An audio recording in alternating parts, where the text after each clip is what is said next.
While the WHL playoffs continue into the spring, non-playoff teams like the Edmonton Oil Kings are already looking forward to the WHL draft. Which begs the question, what is the WHL Bantam draft? While lots of fans seem to think they know, me and Brendan here will walk you through every step of the process. The WHL draft was created, in essence, to prevent teams from scouting Pee-wee age 12 and 13-year-old players. Before this draft, teams were able to select their players to the protected prospect list on a set date in September. That means the signing player was turning 14 during that hockey season. In order to sign these players, teams would have to start scouting them early in order to know what they were dealing with. Due to the high cost of scouting and putting intense pressure on 12 and 13-year-old players, the WHL decided to implement a draft for the 1995 season. The WHL draft is actually a year earlier than the other two drafts in the CHL. A reason for this is teams across the WHL are spread out, meaning there's a variety of high school systems for the players to become involved with. So it is beneficial to the kids to give them time to prepare for this transition.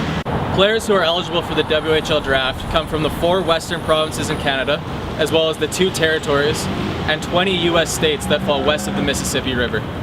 Each WHL team is permitted a maximum of 50 players in their protected player list. This also includes the game day roster. The ages of these players have to be between the ages of 14 and 20, barring that the 14-year-olds have finished their Bantam season. A player who is on a WHL team's protected player list may not play for another WHL team, attend training camp, or any rookie tournaments. However, if a player lands on a WHL team's 50 protected player list, they are allowed to play for non-WHL teams. The list can and usually does change a lot throughout a season. Players can be dropped, added, or replaced on the list for a variety of different reasons throughout the playing season and as they develop.